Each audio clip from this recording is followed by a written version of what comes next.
Introduction. क्या ऐसा पहले हुआ है? क्या आपने कभी सेल्स पर्सन की पर्सुएसिवनेस के आगे झुककर एक अननेसेसरी खरीदारी की है, जैसे कि एक लावा लैंप? शायद आपको सड़क पर एक अजनबी द्वारा एक एब्स्ट्रैक्ट कॉज को देने के लिए दबाव महसूस हुआ। शायद आप अनजाने में एक जिम मेंबरशिप अग्रीमेंट में फंस गए, जिसे आप साइन करने का कोई इरादा नहीं रखते थे। ऐसे में आपने शायद एक कंप्लायंस एक्सपर्ट द्वारा फायदा उठाया होगा, जो आपको वही करने के लिए मैनिपुलेट करने में हाईली स्किल्ड होता है। सौभाग्य से आपके लिए रॉबर्ट बी चल्डीनी इस स्थिति से गुजरे हैं। शुरुआत से ही उन्होंने खुद को एक पॉन की तरह महसूस किया है, जिसे आसानी से मैनिपुलेट और ट्रिक किया जा सकता है। उन्होंने अपने पूरे प्रोफेशनल जीवन को यह सवाल जवाब देने की कोशिश में बिताया है कि लोग क्यों दूसरों की मांगों के आगे झुकते हैं। अपनी कई स्टडीज के अलावा उन्होंने कंप्लायंस प्रोफेशनल्स का इंटरव्यू और ऑब्जर्वेशन किया है, ताकि इस विषय पर डेटा कंपाइल किया जा सके। आपके लिए यह कैसे उपयोगी है? ये ब्रीफ्स मैनिपुलेशन के 6 कॉर्नरस्टोन्स और कंप्लायंस एक्सपर्ट्स द्वारा उपयोग की जाने वाली सबसे प्रासंगिक पर्सुएसिव स्ट्रेटजीज की रूपरेखा प्रस्तुत करेंगे। एक बार जब आप इन्हें पढ़ लेंगे, तो आपके पास डिसऑनेस्ट लोगों से खुद को बचाने के लिए नॉलेज होगी। और यदि आप अधिक कन्विंसिंग होना चाहते हैं, तो इन स्ट्रेटजीज को लागू करने का तरीका भी समझ पाएंगे। Lesson: the human brain has a natural inclination towards taking shortcuts which can be used to influence our behavior। प्यार करने वाली, संरक्षक और देखभाल करने वाली टर्की माहें सबसे अच्छी माता पिता होती हैं। लेकिन अगर आप करीब से देखें, तो आप देखेंगे कि यह नाजुकता कितनी प्रिकेरियसली हेल्ड है। एक माँ अपने बच्चे को तब तक प्रेम पूर्वक देखभाल करती है जब तक वह विशेष चीर चीर आवाज करता है। लेकिन अगर बच्चा यह आवाज नहीं करता, तो माँ उसे नजरअंदाज कर देती है या मार भी देती है। अगर टर्की के जानलेवा दुश्मन पोल कैट की एक प्रतिलिपि जोर से चीर चीर आवाज करती है, तो मां पक्षी उसे भी प्यार से चोंच मारने के लिए तैयार हो जाती है। टर्की मां का यह शॉर्टकट उसे उसके बच्चों को लगातार और तेजी से खोजने और उसकी मातृ प्रवृत्ति को सक्रिय करने की अनुमति देता है। हम इंसानों को यह शॉर्टकट शायद बहुत बेवकूफी भरा लगे, क्योंकि हम अपने आप को सोफिस्टिकेटेड समझते हैं। लेकिन सच्चाई यह है कि हम इंसान भी इसी तरह के मेंटल शॉर्टकट्स का उपयोग करते हैं। दुनिया बहुत जटिल है और हम हर एक निर्णय पर गहराई से विचार नहीं कर सकते, इसलिए यह एक अनिवार्य परिणाम है। इस कारण से हम अक्सर शॉर्टकट्स का सहारा लेते हैं, जो अधिकांश भाग के लिए काफी प्रभावी होते हैं। उदाहरण के लिए, अगर कोई हमें कोई भी कारण देकर हमसे कोई उपकार मांगता है, तो हम उसकी बात मानने की संभावना ज्यादा रखते हैं। Lesson: Humans have an overpowering need to return favors। क्या आपको कभी बाहर घूमते समय अजनबी आपको मुफ्त में फूल या सैंपल देते हैं? क्या आपका सर्वर कभी आपके बिल के साथ मुफ्त मिठाई ऑफर करता है? ये दिखने में हानि रहित इशारे वास्तव में आपकी क्रियाओं को प्रभावित करने के लिए सरल मैनिपुलेशंस हैं। हम उपकार लौटाने के लिए बाध्य महसूस करते हैं, जो पर्सुएजन का मूलभूत साइकोलॉजिकल आधार है।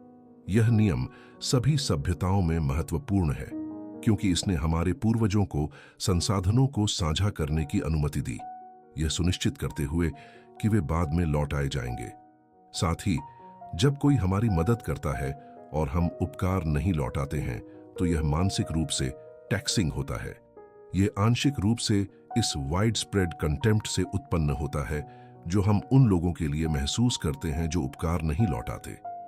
हम उन्हें इनग्रेट्स या मूचर्स कहते हैं और खुद को इस तरह से ब्रांडेड होने से बचाना चाहते हैं। आप सोच सकते हैं, उपकार लौटाने की इच्छा कितनी मजबूत है। यह वास्तव में लंबी अवधि में अंतरराष्ट्रीय इंटरैक्शन की प्रकृति में स्पष्ट है। उदाहरण के लिए, 1985 में इथियोपिया निस्संदेह दुनिया के सबसे गरीब देशों में से एक था, जो बीमारी, अकाल और गरीबी से पीड़ित था। इसके बावजूद उसी वर्ष मैक्सिकन रेड क्रॉस ने मेक्सिको सिटी में भूकंप से प्रभावित लोगों की मदद के लिए $5000 का दान दिया। एक पहले से ही गरीब राष्ट्र को दूर देश में पैसे भेजने की इच्छा कैसे मिलती है? कारण सरल था। मेक्सिको ने 1935 में इथियोपिया की इटली के आक्रमण के जवाब में सहायता की थी और अब उन्हें उपकार लौटाने का मौका मिला। वास्तव में लोग उपकार लौटाने से बचने के लिए अक्सर छोटे उपकारों के लिए बड़े उपकार करते हैं। 1971 में मनोवैज्ञानिक डेनिस रेगन द्वारा किए गए एक अध्ययन में एक शोधकर्ता जो ने एक साथी प्रतिभागी होने का दिखावा करते हुए परीक्षण विषयों के लिए बिना मांगे 10 सेंट की कोक खरीदी। जो का लक्ष्य अधिक से अधिक रैफल टिकट बेचकर एक पुरस्कार जीतना था, इसलिए उसे एक उपकार की आवश्यकता थी। क्या विषय उसकी सहायता के लिए कुछ टिकट खरीदेंगे? जिन विषयों ने अप्रत्याशित कोक प्राप्त की थी, उन्होंने टिकटों पर औसतन 50 सेंट खर्च किए, जो कि वे बिना कोक प्राप्त किए खर्च करते थे, उससे दोगुना था। कुछ प्रतिभागियों ने, जो कि रैफल टिकट खरीदे, भले ही उन्होंने जो को नापसंद किया हो, यह सुझाव देते हुए कि आरण की भावना ने भी पसंद को प्राथमिकता दी। यह स्पष्ट था कि जो रेसिप्रोसिटी के प्रिंसिपल का दुरुपयोग कर रहा था, क्योंकि वह एकमात्र व्यक्ति था जिसके पास वास्तविक एजेंसी थी, उसने प्रतिपूर्ति की विधि को चुना और कोक खरीदकर विषयों पर एक आरण लगाया। यह रणनीति 1970 के दशक में अमेरिकन कृष्णा ग्रुप के लिए भी बहुत प्रभावी थी। आमतौर पर परेशान लोगों ने फूलों के उपहार के बदले में अपनी प्रतिपूर्ति की भावना को पूरा करने के लिए समूह को दान दिया। तो आपकी रक्षा के विकल्प क्या हैं? आप समुदायों और सामाजिक कनेक्शनों के कामकाज में इसकी महत्वपूर्ण भूमिका के कारण रेसिप्रोसिटी के प्रिंसिपल को पूरी तरह से समाप्त नहीं कर सकते। फिर भी यह जानने का एक तरीका है कि कब कोई इसका दुरुपयोग करने की कोशिश कर रहा है और इसका मुकाबला कैसे किया जाए। पहला कदम यह है कि आप जो उपकार प्राप्त करते हैं, उनकी ईमानदारी पर सवाल उठाना और यह देखना कि क्या वे आपको नियंत्रित करने का प्रयास है। किसी चैरिटी को दान देना अनिवार्यता नहीं होनी चाहिए। अपने आप से पूछें कि क्या आपको वास्तव में उस कारण की परवाह है या आप केवल नियमों का पालन कर रहे हैं।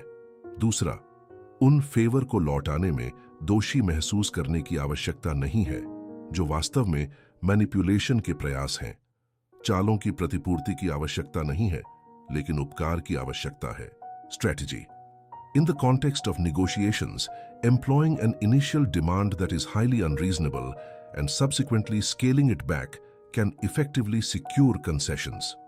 Negotiations में यदि एक पक्ष कंसेशन करता है, तो हमें भी ऐसा करने के लिए बाध्य महसूस होता है, जैसे हम किसी उपकार का बदला चुकाना चाहते हैं। इसे रिजेक्शन फॉलोड बाय रिट्रीट तकनीक कहते हैं।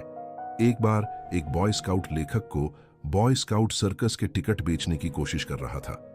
लेखक ने $5 का टिकट ठुकरा दिया, जिससे लड़के ने पूछा कि क्या वह कम से कम $1 की चॉकलेट बार खरीद सकता है। लेखक ने लड़के के कंसेशन के जवाब में 2 आइटम्स खरीदने का मन बनाया जब उसने कम मूल्य वाले सामान बेचने का प्रस्ताव रखा। यह तकनीक हमारी स्वाभाविक प्रवृत्ति को अपील करती है कि हम दूसरी दिशा में कंसेशन देखना चाहते हैं। साथ ही कंट्रास्ट प्रिंसिपल का उपयोग करती है। यह विचार कि जब हम 2 चीजों को साथ में देखते हैं तो उनके बीच का अंतर अधिक स्पष्ट हो जाता है। इस प्रकार लड़के का $1 का चॉकलेट बार का प्रस्ताव सर्कस टिकट की तुलना में बेहद सस्ता लगा। सिद्धांत सरल है। यदि आप किसी नेगोशिएशन में अपनी बात मनवाना चाहते हैं, तो एक ऐसे प्रस्ताव से शुरुआत करें जिसे आपका प्रतिद्वंदी ठुकराने की संभावना हो।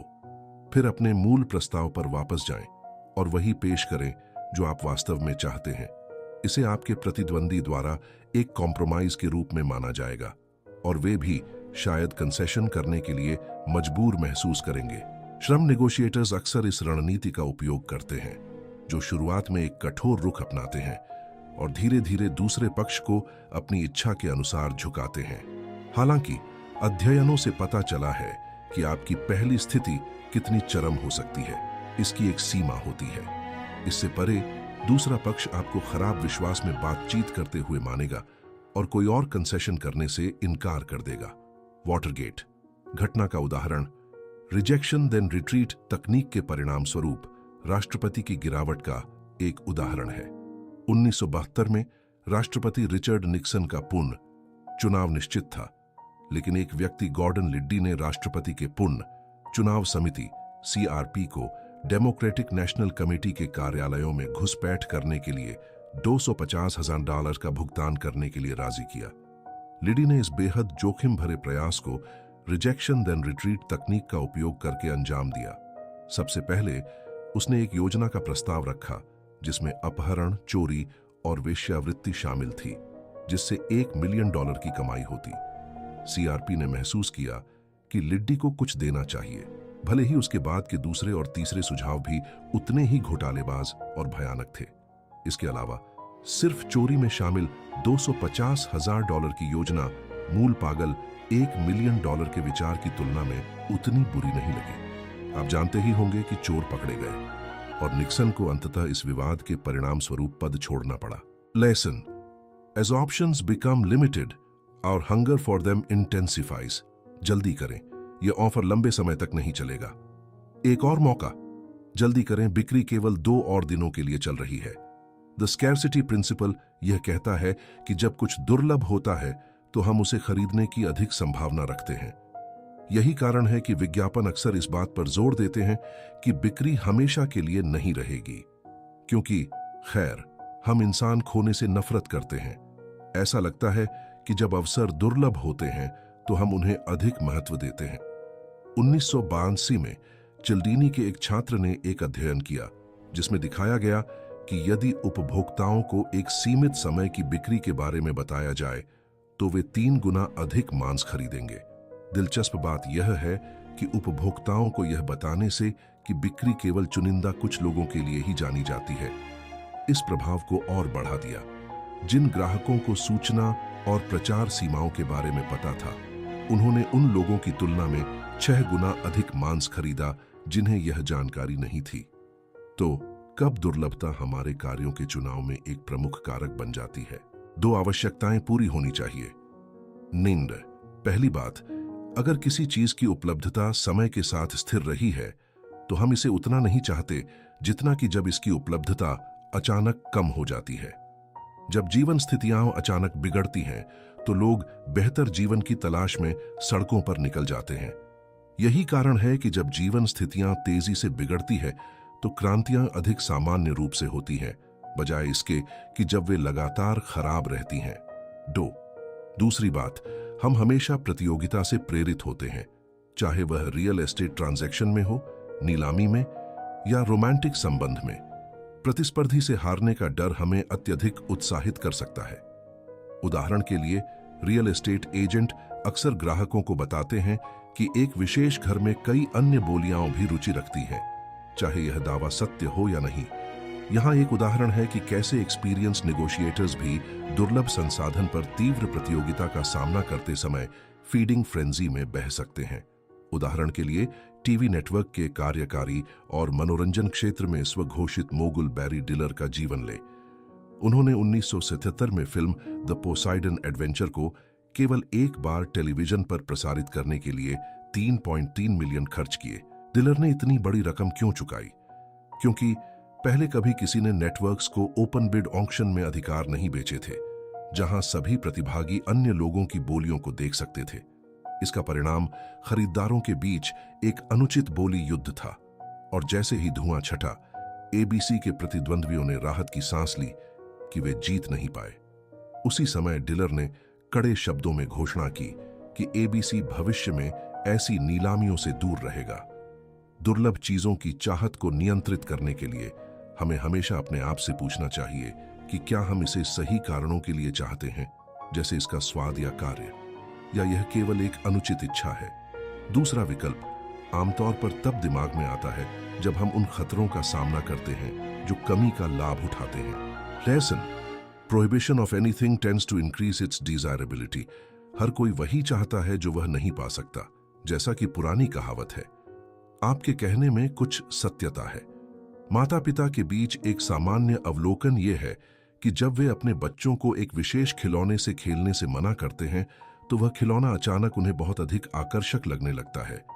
यह प्रभाव वयस्क दुनिया में भी देखा जाता है और यह समझाता है कि सेंसरशिप के सकारात्मक और नकारात्मक दोनों प्रभाव क्यों होते हैं। लोग निषिद्ध ज्ञान को स्वतंत्र रूप से उपलब्ध जानकारी की तुलना में अधिक महत्व देते हैं। उदाहरण के लिए 1970 के दशक में यूएनसी में एक अध्ययन किया गया जिसमें पाया गया कि छात्र को-ईडी डॉम्स के विचार के प्रति अधिक सहानुभूतिशील थे जब उन्होंने सुना कि उनके खिलाफ एक भाषण प्रतिबंधित और रद्द किया जा रहा था, भले ही उन्होंने स्वयं भाषण नहीं सुना था। अदालत अनुसंधान में भी पाया गया है कि सेंसरशिप की गई जानकारी जूरी पर प्रभाव डाल सकती है। यह झात है कि जब जूरी को पता होता है कि बीमा कंपनी बिल का भुगतान करेगी, तो वे प्लेंटिफ्स को अधिक हर्जाने का पुरस्कार देते हैं। यह ध्यान देने योग्य है कि जब उन्हें विशेष रूप से जज द्वारा निर्देशित किया जाता है कि वे डिफेंडेंट के बीमा को नजरअंदाज करें, तो दिए गए हर्जाने काफी बड़े होते हैं। जैसे कोई बच्चा प्रतिबंधित खिलौने को अत्यधिक आकर्षक पाता है, वैसे ही निषिद्ध जानकारी उन्हें अधिक महत्वपूर्ण लगती है, जिससे वे अधिक प्रतिक्रिया देते हैं। यह केवल डेटा तक ही सीमित नहीं है। उदाहरण के लिए डेड काउंटी, फ्लोरिडा को देखिए। जब वहां फॉस्फेट युक्त कपड़े धोने वाले डिटर्जेंट को अवैध घोषित कर दिया गया, तो निवासियों ने बड़ी मात्रा में इस उत्पाद की तस्करी और भंडारण शुरू कर दिया। उन्होंने इन डिटर्जेंट्स को दूसरों से बेहतर मानना भी शुरू कर दिया। यह रोमियो एंड जूलियट इफेक्ट के रूप में जाना जाता है, क्योंकि जो माता पिता अपने बच्चों के रोमांटिक रिश्तों में बाधा डालने की कोशिश करते हैं, वे अक्सर केवल प्रेमियों के आकर्षण को और मजबूत बना देते हैं। कोलोराडो के जोड़ों के एक अध्ययन में पाया गया कि जब माता पिता उनके रिश्तों में हस्तक्षेप करने का प्रयास करते थे, तो यह केवल जोड़ों के प्यार और शादी करने की इच्छा को मजबूत करता था। इसके अलावा जैसे ही हस्तक्षेप कम हुआ, प्रेम की भावनाएं भी ठंडी हो गईं। मानव अवलोकन की गहरी इच्छा और खोए हुए अवसरों की तीव्र घृणा दोनों ही कमी और रोमियो एंड जूलियट इफेक्ट का मूल कारण है। Lesson, we are committed to maintaining our integrity and honouring our promises. कल्पना कीजिए कि आप एक लंबे सप्ताह के बाद समुद्र तट पर आराम कर रहे हैं। आज बहुत गर्मी है और आप झील में कूदकर ठंडक महसूस करना चाहते हैं, लेकिन अपनी चाबियां और बटुआ कहां रखेंगे? क्या उन्हें सील कर दें या फिर किसी पास के सूरज प्रेमी से उन्हें देखने के लिए कहें? मनोवैज्ञानिक शोधकर्ता थॉमस मोरियर्टी ने पाया कि किसी से अनुरोध करना जितना आप सोचते हैं, उससे अधिक प्रभावी है। उनके निष्कर्षों के अनुसार जब उन्होंने पास के तौलिए से एक रेडियो की चोरी का मंचन किया, तो केवल 20% समुद्र तट पर जाने वालों ने प्रतिक्रिया दी। हालांकि अगर तौलिए के मालिक ने बस दूसरों से कृपया मेरी चीजों का ध्यान रखें कहा होता, तो 85% पड़ोसी अपने सामान की रक्षा के लिए चरम प्रयास करते, जिसमें चोर को पकड़ना और रेडियो को वापस पाना शामिल था। क्यों? मनुष्यों को आमतौर पर लगातार रहना पसंद होता है, जिसका मतलब है कि हमारे कार्य हमारे शब्दों के अनुरूप होने चाहिए। शोध के अनुसार यह आवेग इतना शक्तिशाली है कि यह हमारी अपनी सुरक्षा के बारे में चिंताओं को भी पीछे छोड़ देता है। मुख्य कारण कि हम चीजों को स्थिर रखना चाहते हैं, यह है कि यह हमारे जीवन को सरल बनाता है। जब हम एक बार निर्णय ले लेते हैं, तो हमें नई स्थितियों का सामना करते समय अपने आप पर संदेह नहीं करना पड़ता। इस प्रकार का स्वचालन हमारे जटिल पर्यावरण को प्रबंधित करने में आसान बनाता है। हालांकि स्थिरता को क्या निर्धारित करता है? प्रतिबद्धता आसान रास्ता है। अध्ययनों के अनुसार लोग तब अपने शब्दों पर टिके रहते हैं जब वे सार्वजनिक रूप से एक वचन देते हैं। इसके अलावा कुछ भी एक सार्वजनिक प्रतिबद्धता से अधिक प्रेरित नहीं करता है। कोरियाई युद्ध के बाद, उदाहरण के लिए, चीनी इंट्रोगेटर्स ने अमेरिकी युद्ध बंदियों को सहयोग करने के लिए मजबूर करने के लिए इस रणनीति का उपयोग किया। उन्होंने शुरुआत में उनसे अमेरिका परफेक्ट नहीं है जैसे हानिरहित बयानों पर हस्ताक्षर कराए, ताकि वे छोटे समझौतों को स्वीकार कर सकें। लेकिन जब ये बातें कैद शिविर में फैलीं, तो कैदी को अक्सर उसके साथी कैदियों द्वारा सहयोगी के रूप में संदर्भित किया गया। आश्चर्यजनक रूप से कैदी ने भी खुद को एक सहयोगी के रूप में देखना शुरू कर दिया, जिससे वह चीनी इंट्रोगेटर्स के साथ अधिक सहयोगी बन गया। जैसा कि उसने पहले रिकॉर्ड किया था, उसने सफलतापूर्वक अपनी आत्म छवि बदल दी। इस प्रक्रिया का एक और हिस्सा प्रतिबद्धता को लिखित रूप में रखने का था। व्यक्तिगत रूप से हस्ताक्षर किए गए लिखित शब्दों की शक्ति अजेय है। प्रसिद्ध फुट इन द डोर बिक्री दृष्टिकोण संभावित ग्राहकों को अंदर आमंत्रित करने के लिए इस प्रक्रिया का उपयोग करता है कि कैसे छोटे निवेश हमारी पहचान की भावना को आकार देते हैं। विक्रेताओं का प्राथमिक उद्देश्य संभावित ग्राहकों को कम कीमत वाले आइटम खरीदने के लिए राजी करना है, जिसका एकमात्र उद्देश्य राजस्व उत्पन्न करना है।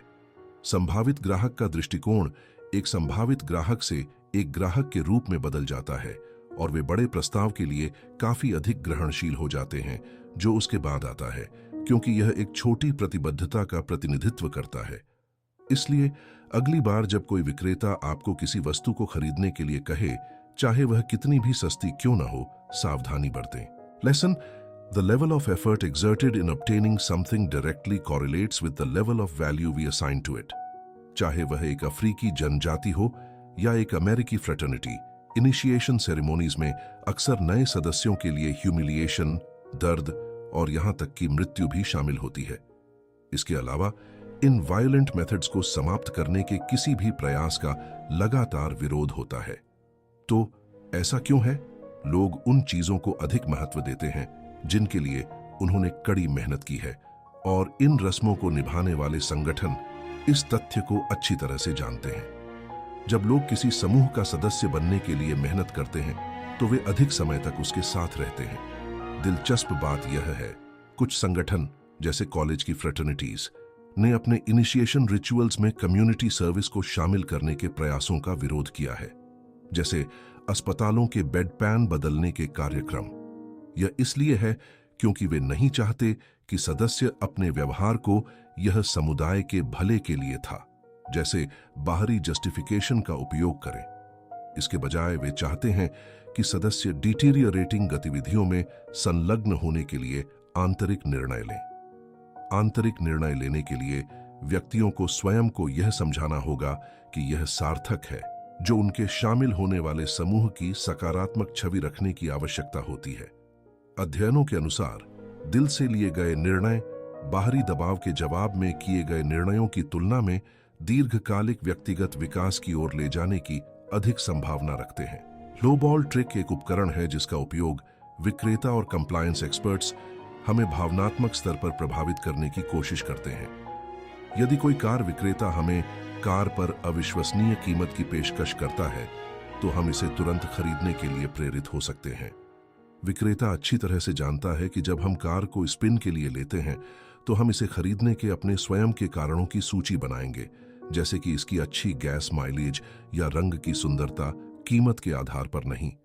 आखिरी क्षण में हमें एक अधिक महंगी कीमत पेश की जाती है और पहली शानदार पेशकश को किसी बैंक त्रुटि या किसी अन्य कमजोर कारण के कारण वापस ले लिया जाता है। हम फिर भी वाहन खरीद लेते हैं, जो आमतौर पर हमारे अपने कारणों की वजह से होता है। यह सिर्फ एक और तरीका है जिससे हम चीजों को स्थिर रखना चाहते हैं। सावधानी से सोचें कि क्या आप इसे तब भी खरीदते अगर आप पहले से ही वास्तविक कीमत जानते होते। यह आपको इस तरह की चालबाजी से बचाने के लिए पर्याप्त होना चाहिए। अगर वे ना कहें तो वहां से चले जाएं। Lesson: in times of uncertainty we seek social proof. क्या आपने कभी सोचा है कि सिटकॉम में हंसने की ट्रैक का उद्देश्य क्या होता है? शोध से पता चला है कि हंसने की ट्रैक वास्तव में हमारे हंसने की आवृत्ति और अवधि को बढ़ा देती है, यहां तक कि खराब लिखे गए चुटकुलों के जवाब में भी।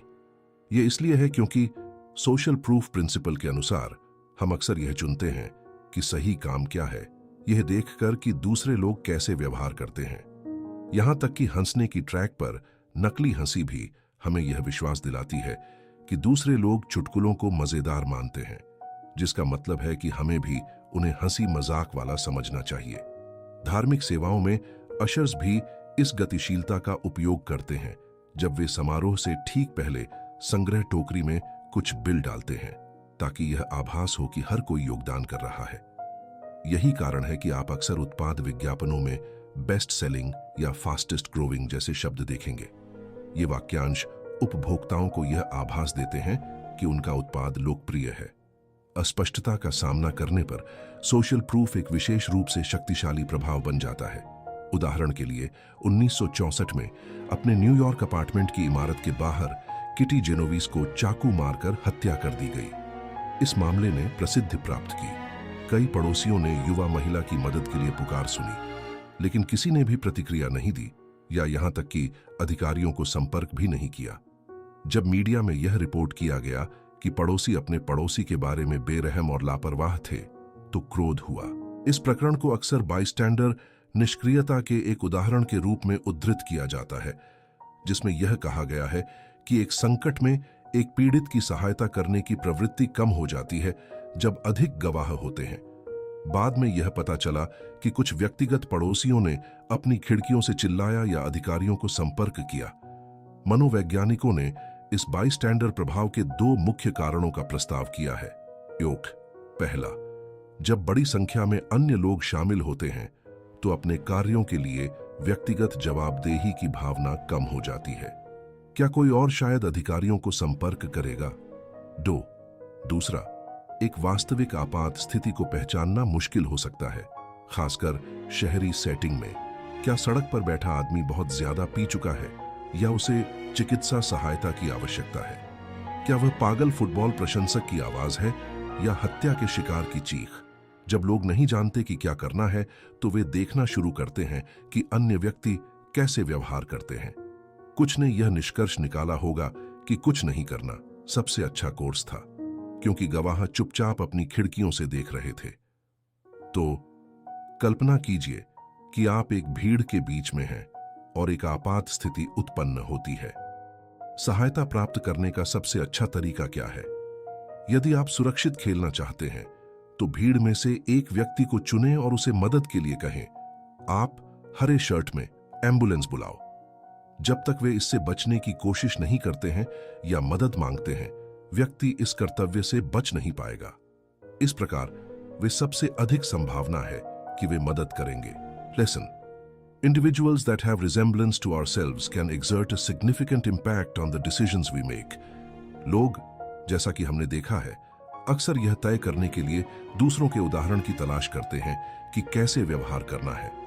किशोर विशेष रूप से अपने सहपाठियों के विचारों और शैली की प्राथमिकताओं को अपनाने के लिए प्रवृत्त होते हैं, क्योंकि यह प्रभाव उस समय सबसे अधिक होता है जब देखा गया व्यक्ति हमारे समान होता है। यह प्रवृत्ति एक काफी निराशाजनक आंकड़ा भी उत्पन्न करती है। जब एक आत्महत्या को व्यापक मीडिया कवरेज मिलता है तो उसके बाद के सप्ताह में वाहन और हवाई जहाज दुर्घटनाओं में होने वाली मौतों की संख्या में तेजी से वृद्धि होती है। यह घटना पहले दृष्टिकोण में रहस्यमय प्रतीत होती है। हम इसका क्या मतलब निकालते हैं? ऐसा प्रतीत होता है कि कुछ लोग समाचार में आत्महत्या के बारे में पढ़ने के बाद अपनी जान लेने का फैसला करते हैं, जैसे कि वे पीड़ित के समान होना चाहते हैं।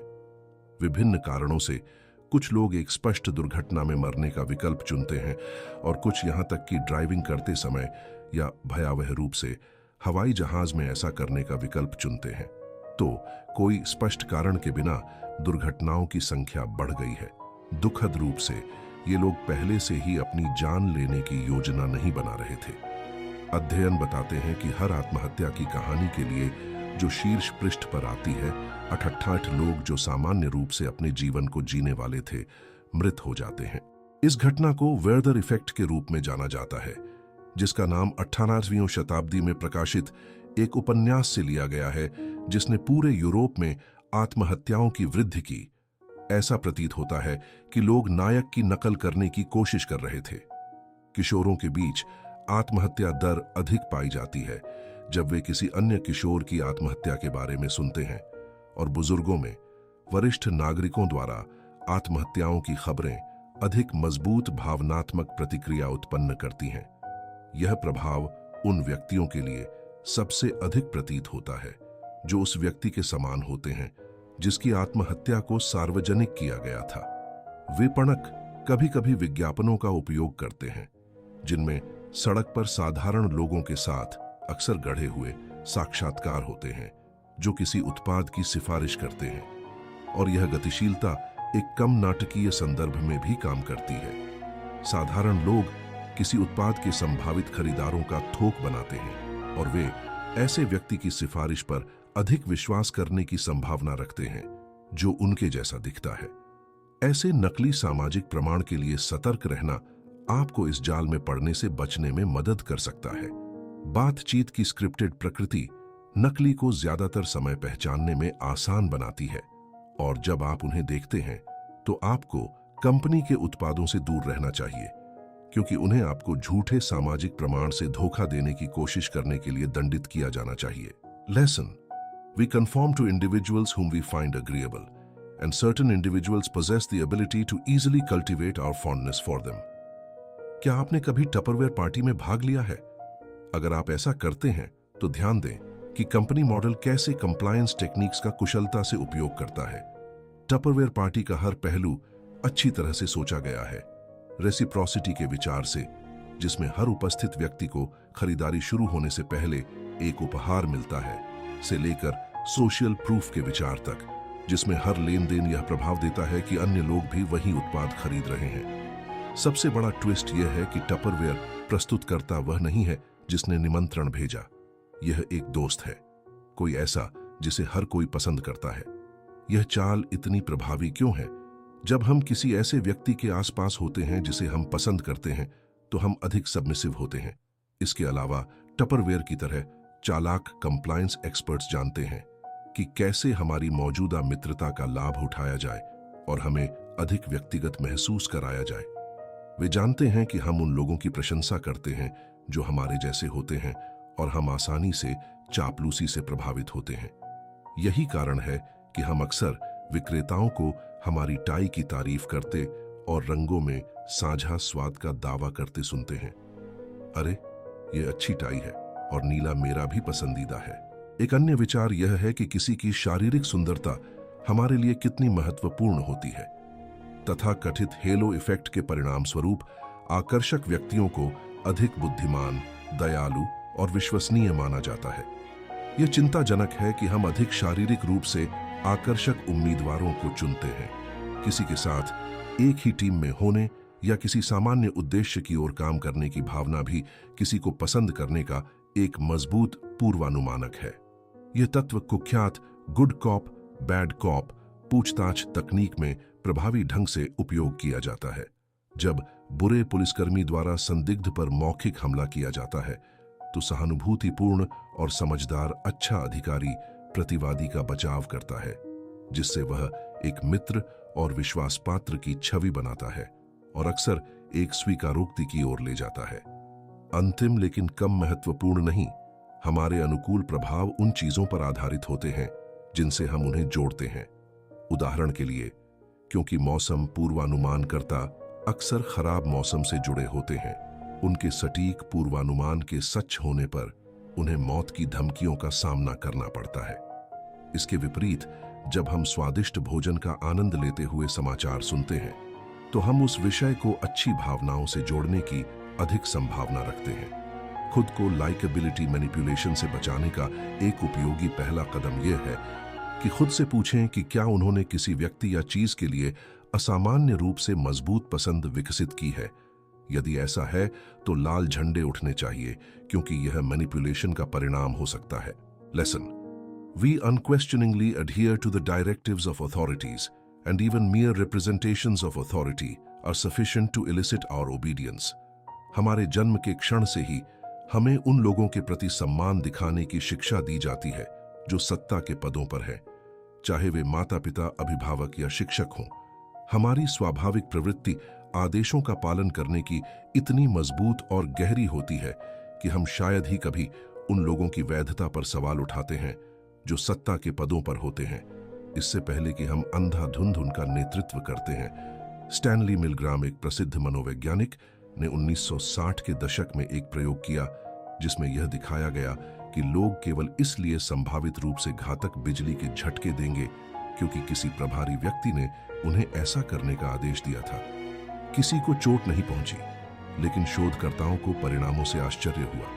या उस नर्स के बारे में सोचें जिसने एक शक्तिशाली व्यक्ति, एक डॉक्टर से लिखित आदेश प्राप्त किए जिसमें एक मरीज को दाहिनी कान दर्द के इलाज के लिए कहा गया था, आर ईयर में दवा डालें। बिना यह सोचे कि यह उसके कान दर्द को कैसे कम करेगा, उसने आगे बढ़कर दवा को मरीज के गुदा में डाल दिया। सत्ता लोगों को खुद के लिए सोचने से रोकती है और यही कारण है जब किसी अन्य व्यक्ति की सत्ता का ठोस प्रमाण नहीं होता तो हम प्रॉक्सी के रूप में सत्ता के प्रतीकों का उपयोग करते हैं। एक उदाहरण यह है कि किसी व्यक्ति के शीर्षक का हमारे दृष्टिकोण पर क्या प्रभाव पड़ता है। जब हम एक औपचारिक सेटिंग में होते हैं, जैसे एक व्याख्यान कक्ष में, न केवल हम उनके विचारों को अधिक गंभीरता से लेते हैं और अधिक सम्मान दिखाते हैं, बल्कि शोध से यह भी पता चलता है कि हम उन्हें शारीरिक रूप से लंबा भी देखते हैं। प्रॉप्स और कपड़े भी प्रभुत्व का एहसास दिला सकते हैं।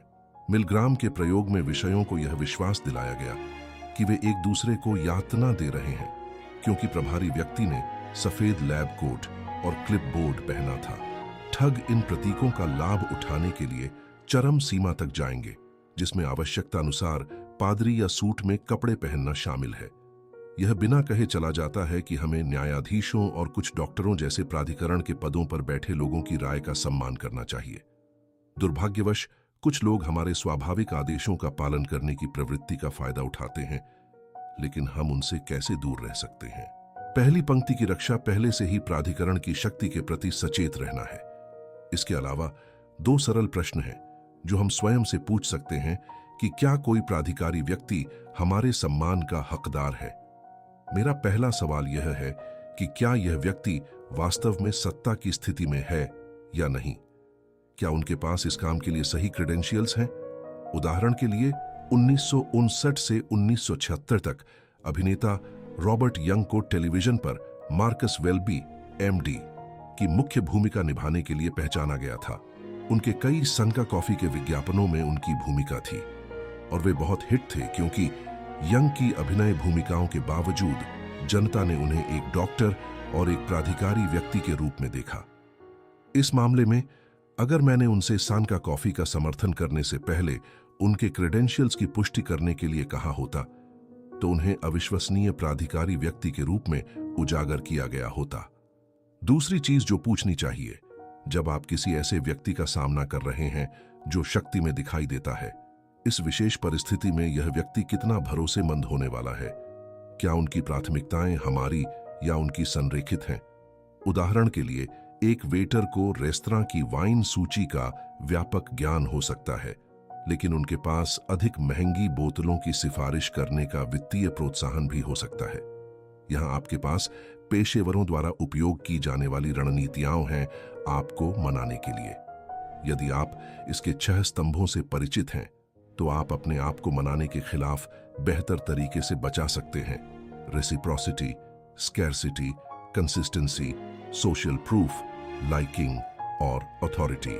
फाइनल समरी, इस पुस्तक का संदेश यह है कि मनुष्य के रूप में जब हम यह नहीं सोचते कि कैसे प्रतिक्रिया दें, तो हम निर्णय लेने के लिए पूर्वानुमानित शॉर्टकट का उपयोग करते हैं। विज्ञापनदाता, ठग और विक्रेता लोगों की स्वाभाविक प्रवृत्तियों का लाभ उठाने में माहिर होते हैं, ताकि वे जो चाहते हैं हमसे वह करा सकें, बजाय इसके कि हम जो चाहते हैं वह करें। विशेष रूप से वे liking, authority, scarcity, consistency, social proof और रेसिप्रोसिटी की अवधारणाओं का उपयोग करते हैं। हमें उन चालबाजों से बचने के तरीके खोजने की जरूरत है जो इन शॉर्टकट्स का फायदा उठाते हैं, क्योंकि हम इन्हें पूरी तरह से छोड़ नहीं सकते, भले ही वे अधिकांश समय हमारे लिए लाभकारी हों।